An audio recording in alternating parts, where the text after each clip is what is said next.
"I only married you because you're the boss's daughter," my husband Jack said with a smile as I lay sick in bed, the scarves and gloves I knit for him all discarded as worthless. He outright expressed his disappointment in me, and I felt the need to hit him back with reality, to show him he was far wrong if he thought everything was going his way. Just thinking about his realization made me chuckle. My name is Chelsea Taylor, and I've been married to Jack for 5 years. Although we don't have any children, we've been living happily together. Jack was a workaholic, often away from home, and there were times when I felt lonely. But his dedication to making time for us on his days off made the loneliness bearable. I got to know Jack through my father, who was originally his boss. Jack suggested I become a stay-at-home wife, which was probably a great factor for me. Thankfully, I had time for myself. So while supporting Jack, I got along with neighbors, started sewing, and worked out. I tried various things to fill my void, but what I particularly enjoyed was sewing and knitting. Every winter, I would give Jack scarves and gloves.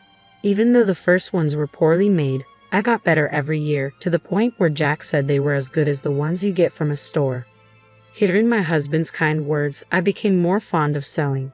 "Someday when we have a child, I want to sew together," I told Jack. He said, "Maybe I'll join in and learn when the time comes," and gave me a smile. Of course, I never cut corners in supporting my husband, doing housework, and prioritizing spending time together on his days off. Thanks to his high salary, I must have seemed to lead quite a privileged life from an outsider's perspective. I had no complaints about such a life, vaguely thinking that I would continue to live quietly with my kind husband and our future child. However, the first hint of a shadow over this peaceful living crept up about 2 years ago. I was waiting for Jack to come home as usual when I suddenly felt dizzy and fell. My husband, who had just returned from work, took me to the hospital. When I woke up, I found myself in a hospital bed. According to the conversation between Jack and the doctor, my symptoms weren't light and seemed to be something I'd have to deal with for life. Fortunately, it didn't mean an immediate threat to my life, but it could happen again. Under these circumstances, I was recommended to stay in the hospital until my body recovered somewhat fully. Seeing me anxious, Jack said, "Seems like you'll be hospitalized for a while, but it's all right. I'll come to see you whenever I have time off from work. So let's get through this together." With him holding my hand and saying these words, I felt my anxiety lessen. With my supportive husband by my side, I believed everything would be all right, even though I had no grounds for such a belief. Since then, Jack visited me almost daily, as he promised. He held my hand and asked me how I was doing. If I mentioned that my days at the hospital were boring, he would bring me my favorite sewing tools, and we would sew together and chat about trivial things that happened that day. Spending time teaching my clumsy husband how to sew was especially fun, and each time we did it, I was able to forget the boredom. However, such happy times in the hospital only lasted about a year. After handing over the yearly tradition of a hand-knitted scarf, the frequency of my husband's visits lessened. Now, it's good if he shows his face once every few weeks. At first, I thought my husband must be busy with work and continued my sewing, planning to give him the finished product the next time he came. According to the doctor, I was told that I would be discharged by the end of the year, so I thought I would give him some gloves. Then, I put all my feelings into making the gloves to make up for the time we had been apart. However, when my husband finally came to visit me after a long while, he looked at the gloves I handed him and coldly said, "You're still making these. It's frankly a nuisance." What he then handed to me was the scarf I had painstakingly knitted for him and a divorce paper. The scarf I had worked so hard on last year showed no signs of being worn. It was just as pristine as when I had given it to him. "Has it been 2 years since you've been hospitalized? I heard you'd be discharged soon, but I can't keep taking care of you," he said. "We should get a divorce." I turned my gaze to the divorce papers. Upon hearing these words, Jack had already signed the papers. Seeing that, I thought, so it has come to this. To be honest, ever since he stopped visiting, I had considered this possibility multiple times. To brush off that thought, I even tried to convince myself that he was just busy with work. But the Jack I knew would never neglect me, no matter how busy he was. If his work really had gotten busier, he would have told me. I had a feeling things would turn out this way when he stopped showing up without any explanation. That's why I managed to ask him why he wanted a divorce without too much distress. I wasn't trying to cling to Jack. In fact, I knew I had probably become a burden to him. If the kind Jack I knew said he wanted a divorce, then I guess I had no choice. But it was Jack who told me we'd get over this together, so I was somewhat curious as to why he had changed his mind. In response to my somewhat dazed question, Jack said, "Isn't it obvious? Ever since I married you, all I've had are troubles. I'm sick and tired of the scarves and gloves you give me every year. I only married you because you're the boss's daughter. How can I be expected to deal with you getting sick on top of everything else?" He laughed at me in a way that seemed to be making fun of me. He told me that he was tired of dealing with me, who had been innocently enjoying our life together. Every time I talked about happiness, love, or loneliness, it seems he thought I was a fool for it. Who can even wear a handmade scarf without feeling embarrassed nowadays? Receiving such things is a nuisance and annoying.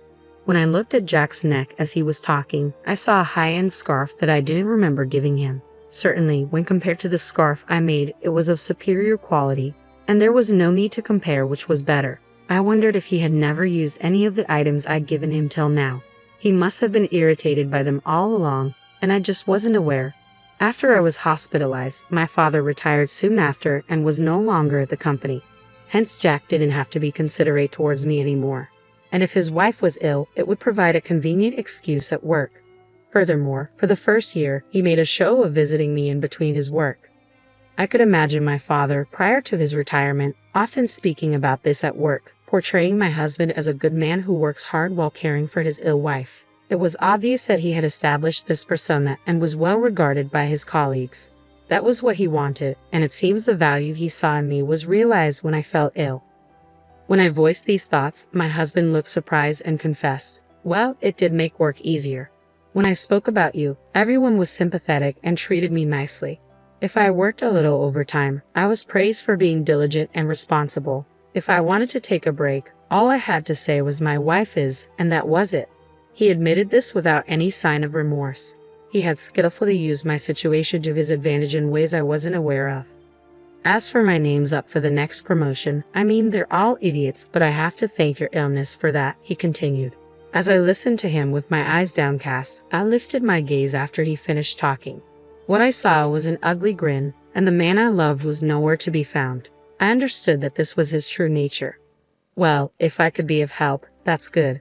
We probably won't see each other again, so take care, I simply said, and handed back the divorce papers. He had no use for me after receiving them and quickly turned on his heel to leave. Thus our divorce was finalized, and I quietly wept. After some time, I was discharged from the hospital and returned home with my parents. When my father heard about what had happened, he raised his voice. "I never thought he would be that kind of guy," he said, but to me, it didn't matter anymore. I calmed my father down and told him that I wanted to move back to my parents' home. Once I finished tidying up the house, my parents were understanding and told me to do what made me happy.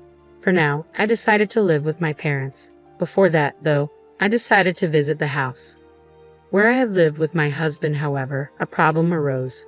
The front door lock wasn't working. Confused, my parents and I looked at each other and decided to ring the doorbell, only to be greeted by a stranger. In my bewilderment, I asked him about the situation, and he said he had bought the house a little while ago. It seemed he had been living there for a few months already and appeared to be happily living with his wife and child. My parents' anger only grew with this revelation, but I chose not to disturb the new family. I bowed my head and quietly left. However, I couldn't just let things be, so I immediately contacted my husband. He casually responded on the phone. "Ah, yeah, I sold it while you were in the hospital. I'm keeping the sales money as compensation. It was my house to begin with, so you have no complaint, right?" I couldn't help but let out a sigh at his nonchalant words. I wish he had told me sooner. From what I gathered from the new owner, the house had been sold quite a while ago. My husband probably put it up for sale about a year ago, around the time he stopped showing up. Even if he intended to divorce me at that point, selling the house without any discussion was just outrageous. Our divorce had already been finalized with the submission of our signed divorce papers. However, since I was in the hospital, we had agreed to discuss compensation and asset division after my discharge. We had planned a meeting for next week, but my husband had taken action on his own, which was just unbelievable. What was even more troubling was that my husband didn't seem to think he had done anything wrong. That's why I told him calmly over the phone, "You really don't know anything, do you?" "Huh? What do you mean?" he asked, sounding puzzled. To which I responded, "I'll explain in detail next week." And then I hung up. I smiled at my worried parents and told my father I had a favor to ask. I shared my thoughts with him and asked him to prepare for what was to come. I see. I've got it all prepared, the necessary documents. The discussion is next week, so there's not much time. But we'll manage somehow, my father said, offering a slightly troubled smile. As a father, he probably feels some guilt for recommending my husband to me. His anger at my husband seemed to fuel him to do whatever he could. I thanked my father and waited for the day of our discussion. Imagining my husband's face at that time brought a smile to my face for the first time in a while. With my father's help, I prepared for the meeting. The place we chose for our discussion was at my family's home. My parents and I sat in a line, with my husband sitting alone across from us. Surely, he knew that my parents were angered by the divorce, but he didn't seem to care anymore. He probably thought there was no longer a need to be mindful of my parents. His composure was unshaken, even a hint of a smile was visible on his face. His demeanor was nothing short of insolent. I'm the victim here, however, and don't intend to demand too much alimony. The proceeds from the sale of the house will suffice, he said. His words conveyed a sense of magnanimity, as if he was making the compromise. Seeing his attitude, my father's face turned crimson, but I gently placed my hand on his, trying to calm him down. In this discussion, the one who would be at a disadvantage is not us, but my husband.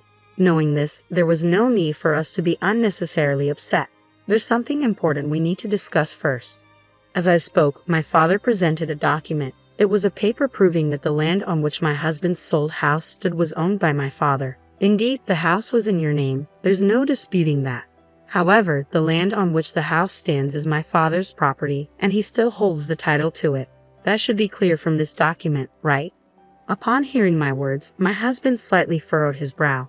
So what? The house was mine regardless. No one has the right to complain.